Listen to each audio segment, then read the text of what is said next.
I was holding my resignation letter when I realized they'd just made the biggest mistake of their lives.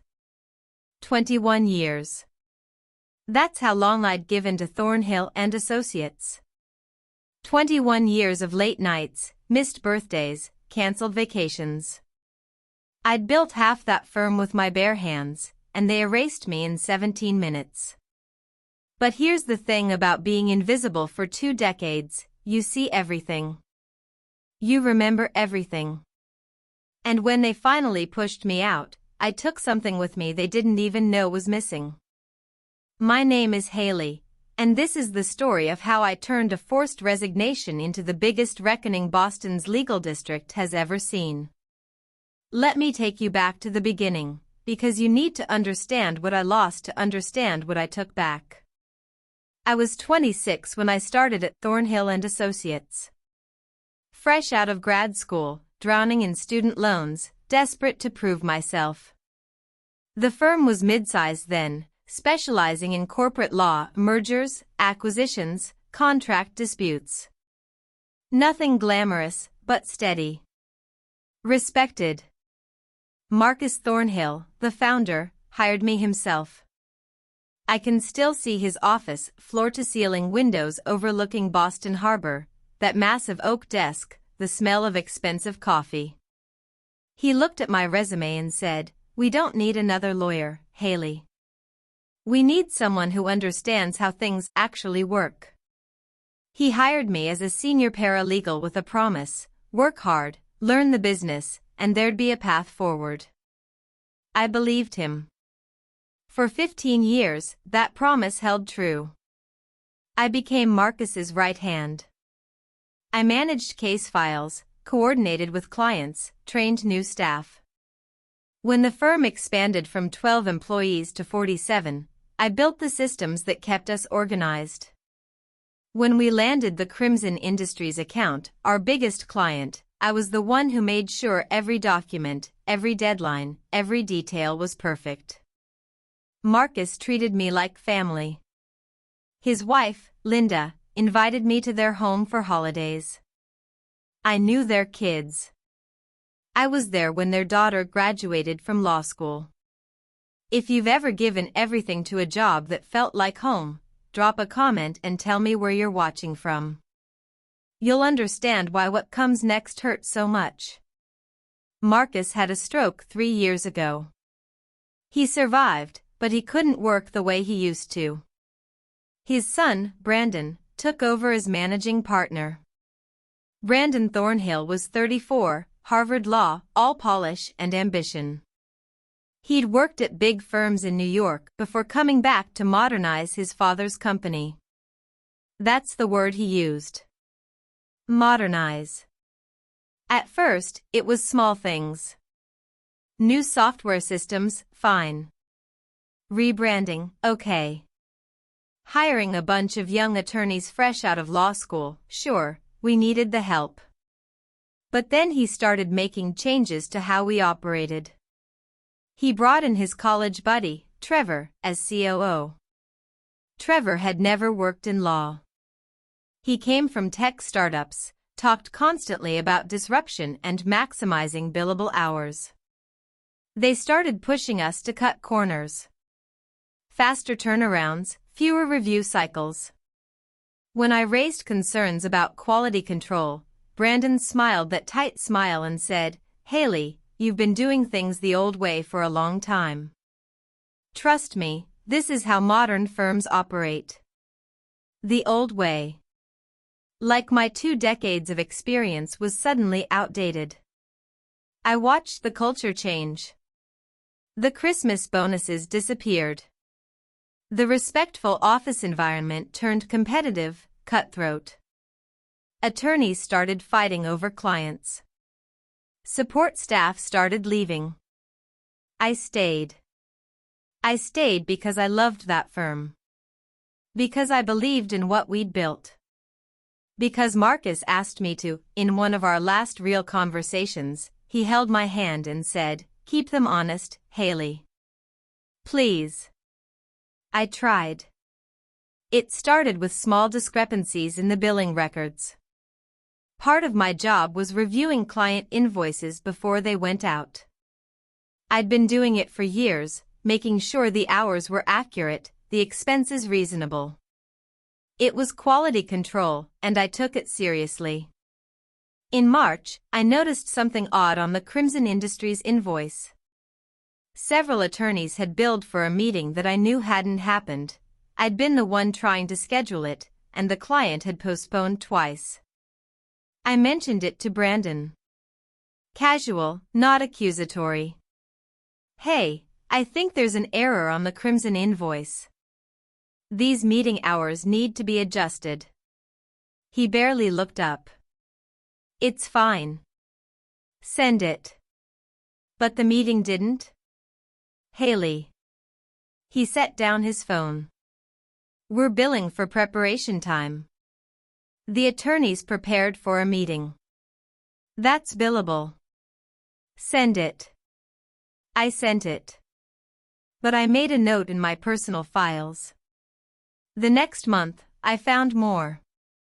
Hours billed for work I knew hadn't been done. Research that was copied from old case files and billed as new.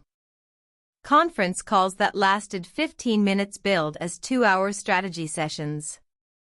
I documented everything. At first, I thought maybe it was honest mistakes, new attorneys not understanding billing properly.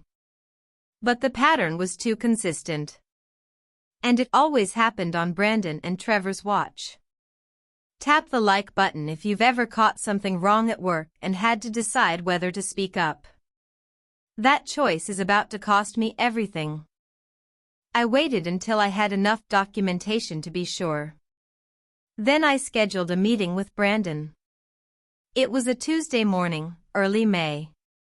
His office was different from his father's, all glass and steel, minimalist. Everything about it said, "I'm not my father." I brought printed records. 3 months of billing discrepancies, totaling over $40,000 in potentially fraudulent charges to our clients. "Brandon, we need to talk about the billing practices." He leaned back in his chair. "Go ahead." I walked him through it. Calmly, professionally. I showed him the evidence. I explained the risk, not just to our reputation, but legally. Overbilling clients is fraud. It could destroy us. He listened without interrupting. When I finished, he steepled his fingers. "Hailey, I appreciate your thoroughness. But I think you're misunderstanding how modern billing works. These are industry standard practices." "They're not.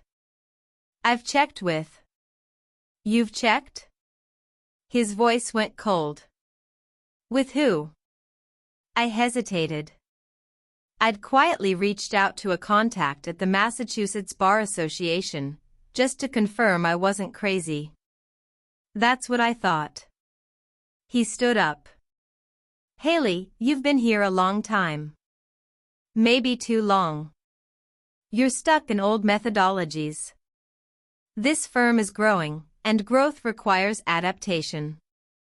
If you can't adapt, maybe it's time to consider whether this is still the right fit for you." I felt my stomach drop. "Are you threatening my job?" "I'm asking you to trust the leadership of this firm." "Can you do that?" I looked at him, this man I'd watched grow up, whose family had been my family, and I saw a stranger. "I can't ignore fraud, Brandon." He smiled. It didn't reach his eyes. "Then we have a problem." I knew I was in trouble, but I didn't know how much until 2 weeks later. Trevor called me into a conference room. Brandon was there, and someone I didn't recognize, a woman in a sharp suit with a leather portfolio. "Hailey, this is Karen from HR Consulting. We've brought her in to conduct some internal reviews." My blood went cold. We didn't have an HR department. We'd never needed outside consultants. Karen smiled, the kind of smile that doesn't mean anything good. "Hailey, We've received some concerning reports about your performance. I need to ask you some questions. For the next hour, she grilled me. About my work quality. About my relationship with staff. About my resistance to change and failure to follow new procedures. Every question was designed to build a case. I could see it happening in real time. I wasn't being investigated. I was being erased. There's also been a complaint, Karen said, glancing at her notes, that you've been accessing confidential client files without authorization. That's my job. I manage client files. Not anymore. Brandon slid a paper across the table. Your access has been restricted pending the outcome of this review. They'd locked me out of the systems. The systems I'd built. I looked at Brandon. This is because I reported the billing fraud. This is because your performance has been inadequate. His voice was flat. We'll complete the review and make a determination about your future with the firm. I walked out of that conference room knowing exactly what determination they'd make. They made me wait 3 weeks. 3 weeks of showing up to an office where I had no access, no work, no purpose. 3 weeks of watching people avoid eye contact in the hallways. It was humiliating. That was the point. Finally, Brandon called me in again. Just him this time. Hailey, this isn't working. I think we both know that. He slid a folder across his desk. This is a separation agreement. You'll resign voluntarily, effective immediately. In exchange, we'll provide 8 weeks severance and a neutral reference. I opened the folder. The resignation letter was already written. All I had to do was sign. And if I don't? Then we'll terminate you for cause, based on Karen's findings. You'll get nothing, and good luck explaining that in your next interview. I felt something crack inside my chest. 21 years. And this was how it ended. There's also a non-disparagement clause, he continued. You agree not to make any negative statements about the firm or its leadership. Standard stuff. I read through the agreement. It was airtight. If I signed, I gave up any right to speak about what I'd seen. The billing fraud, the toxic culture, all of it I buried. My hand shook as I picked up the pen. If you've ever been backed into a corner where every choice felt like losing, comment below. Because I need you to understand, I wasn't planning revenge when I signed that paper. I was just trying to survive. I signed. I packed my desk. I walked out of Thornhill Associates on a Thursday afternoon in June, carrying a cardboard box and 21 years of memories. I cried for 3 days straight. Then I got angry. I started going through my personal files, everything I'd kept on my home computer over the years. Work notes, project summaries, email backups. I'm old school. I've always kept copies of important things. That's when I found it. Buried in a folder from 18 months ago, I had email correspondence with Crimson Industries, our biggest client. I'd been CC'd on a thread about billing concerns. The client's CFO had questioned some charges, and I'd responded with detailed breakdowns to resolve the confusion. But here's what made my breath stop. I also had Brandon's internal response to that inquiry. An email he'd sent to Trevor that he'd accidentally CC'd me on before quickly recalling it. In it, Brandon wrote, "We need to be more careful about what Hailey sees. She's too detail-oriented. Let's loop her out of the Crimson billing reviews going forward." That was 15 months before I'd raised my concerns to him. He'd known. He'd been hiding it from me deliberately. I kept digging. Over the next 2 weeks, I reconstructed everything. I had copies of the fraudulent invoices. I had my documentation of the discrepancies. I had emails, meeting notes, client communications. And I had something else, a compliance memo from 3 years ago, signed by Marcus Thornhill himself, establishing firm policy that all billing must be accurate and that any staff member who observes irregularities has a duty to report them. I hadn't just been doing my job when I reported the fraud. I'd been following company policy, which meant my forced resignation was likely retaliation, and that's illegal in Massachusetts. I sat at my kitchen table, surrounded by printouts and highlighted documents, and I realized something. They hadn't just made a mistake. They'd made a fatal error. They'd forced out the one person who knew where all the bodies were buried. I didn't rush. That's the thing about working in law for 21 years, you learn patience. You learn that the best cases are built carefully, methodically. First, I consulted an employment attorney. Her name was Diane Chen, and she had a reputation for taking on big firms. I showed her everything. She leaned back in her chair and whistled. "Hailey, you don't just have a wrongful termination case. You've got a whistleblower retaliation case. The evidence is ironclad. What about the separation agreement I signed?" She smiled. Non-disparagement clauses don't protect fraud. You can't contract away your right to report illegal activity. This agreement isn't worth the paper it's printed on if they violated public policy by firing you. We filed a lawsuit. But that was just the beginning. Diane suggested I also report the billing fraud directly to the Massachusetts Bar Association. Let them investigate the firm independently. Even if your lawsuit settles, the bar needs to know what's happening there. I filed a formal complaint with the bar, including copies of all my documentation. Then I did something else. I reached out to Crimson Industries' CFO, the one who'd questioned the billing 18 months ago. I sent a carefully worded email. "I no longer work at Thornhill Associates. I thought you should know there were systemic billing irregularities that were never properly addressed. If you'd like to discuss this further, I'm available." He called me 2 hours later. "Subscribe if you want to see how this plays out. Because what happens next is when they realize just how badly they miscalculated."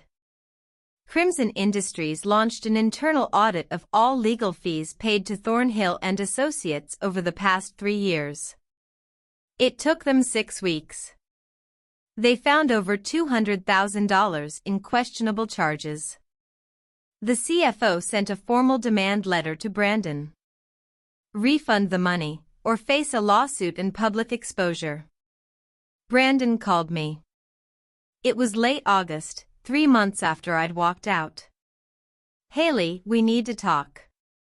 "I don't think we do. This is getting out of hand." The Crimson situation, look, maybe there were some accounting errors. We can fix this. We can work something out. I let the silence stretch. "Then, you forced me out for trying to stop this." "I made a business decision. Can we just?" "No, Brandon. You made a choice. Now you live with it." I hung up.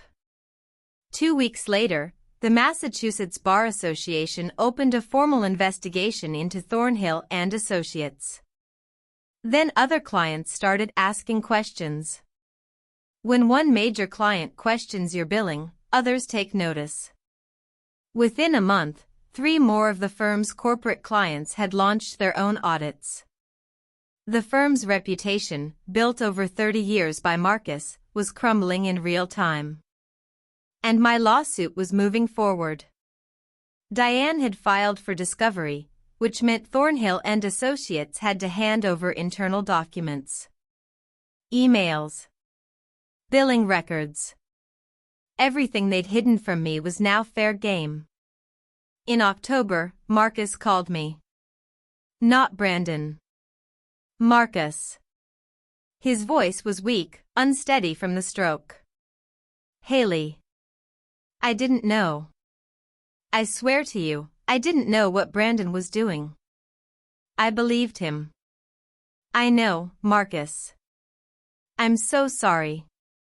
For what he did to you. For what he did to my firm. It's not your firm anymore, I said gently. It hasn't been for a while. He was crying. Is there any way to fix this? I don't know.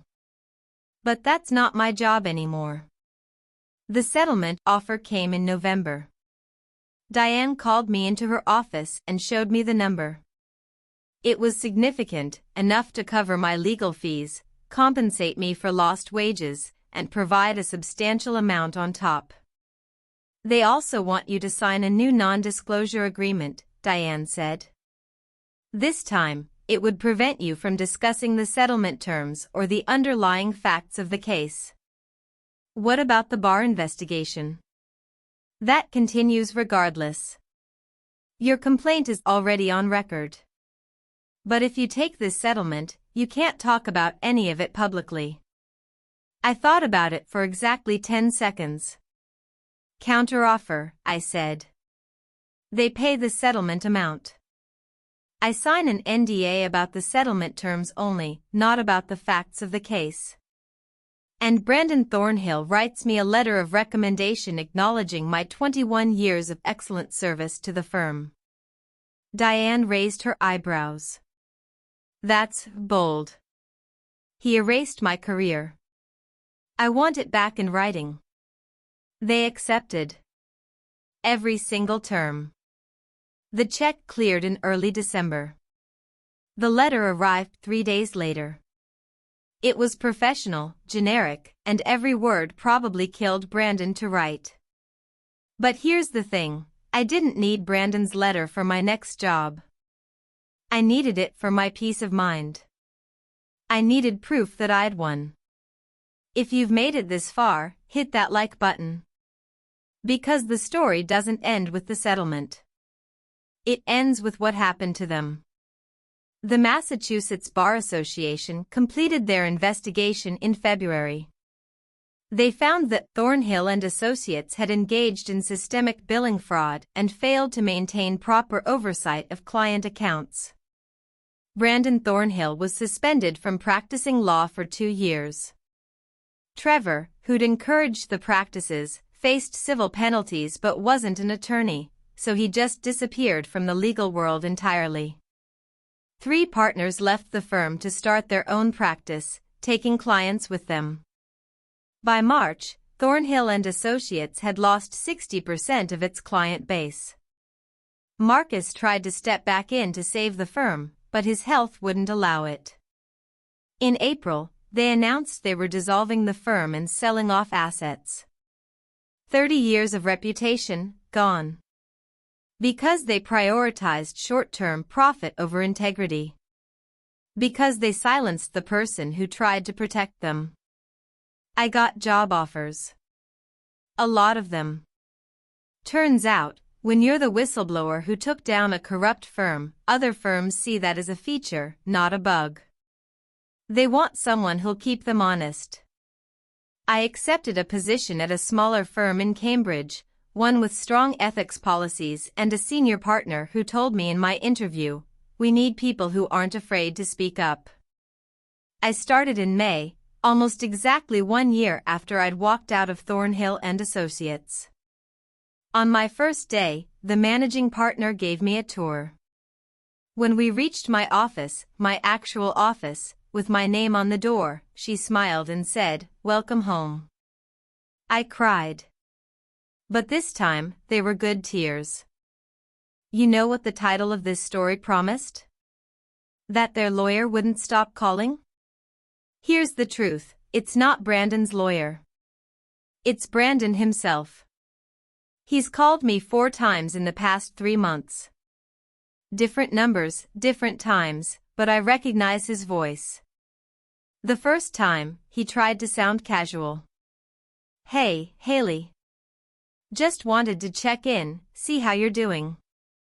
I didn't respond. I let the silence breathe until he filled it.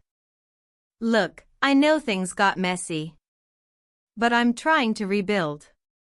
I'm working with a small practice now, Anne. I could use someone with your experience. Someone who knows how to run things properly." I almost laughed. "You fired me for doing things properly. I made mistakes. I'm trying to make it right. You're trying to save yourself." He called again 2 weeks later, more desperate.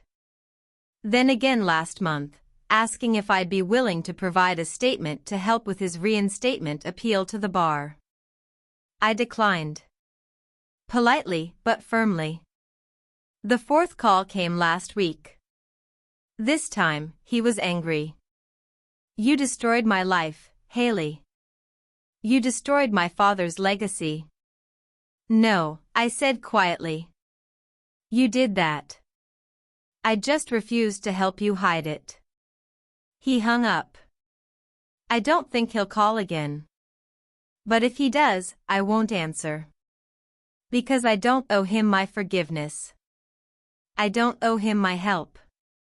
I don't owe him anything. Comment if you think I made the right choice. Or if you think I should have just let it go. I want to know what you would have done. Here's what I've learned from all of this. Loyalty is a two-way street. I gave 21 years to a firm that discarded me the moment I became inconvenient. That wasn't a failure on my part, it was a failure on theirs. When you speak up about something wrong, there will be consequences. Sometimes those consequences are harsh and immediate. But silence has consequences too, and those last much longer. I lost a job I loved. I lost people I thought were family. But I kept something more important, my integrity.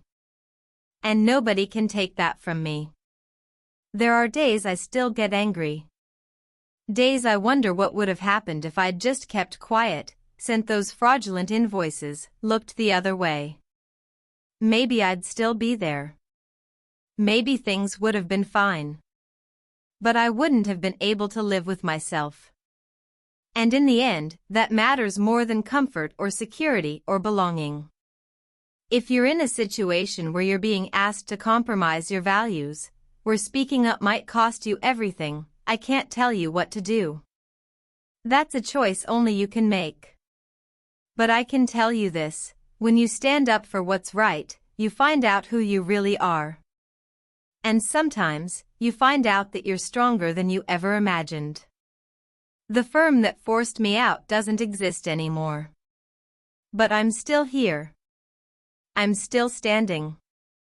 And I rebuilt my career on my own terms, with my integrity intact. They thought they were getting rid of a problem. Instead, they created their own reckoning. If this story meant something to you, subscribe for more stories like this. And remember, the people who try to silence you are often the ones with the most to hide. It's been over a year now since I walked out of Thornhill Associates. My new firm is thriving. I've been promoted to Director of Operations. I have a team I trust, leadership that values honesty, and work that feels meaningful again. I saw Marcus one more time, about 6 months ago. We met for coffee near Boston Common. He looked older, more fragile, but his eyes were clear. "I'm proud of you," he said. "For standing up. For doing what I should have done before it got this bad. You didn't know. I should have." He shook his head. "I let go of the reins too soon. I trusted Brandon to carry on what I'd built, and he didn't understand what really mattered." We talked for over an hour. About the firm, about his regrets, about what comes next. Before we parted, he held my hand, the same way he had years ago when he asked me to keep them honest. "You did exactly what I asked," he said. "Thank you." That meant more to me than any settlement check or vindication. Because Marcus understood what Brandon never did: a firm is only as good as the people who refuse to compromise its values. I don't hate Brandon anymore. I don't hate any of them. Anger is exhausting, and I'm done carrying it. But I don't forgive them either. Some things don't require forgiveness, they require boundaries. They require you to simply walk away and build something better. That's what I've done. And every day I walk into my office, see my name on that door, work with people who respect what I bring to the table, that's my revenge. My success is my revenge. Not because I need them to see it, but because I needed to prove it to myself. I'm Hailey. I gave 21 years to a firm that didn't deserve me. And when they tried to erase me, I made sure the truth came out instead. They made me resign. They thought they won. But in the end, I'm the one who walked away whole. And their lawyer, well, he's still calling. But I'm done answering.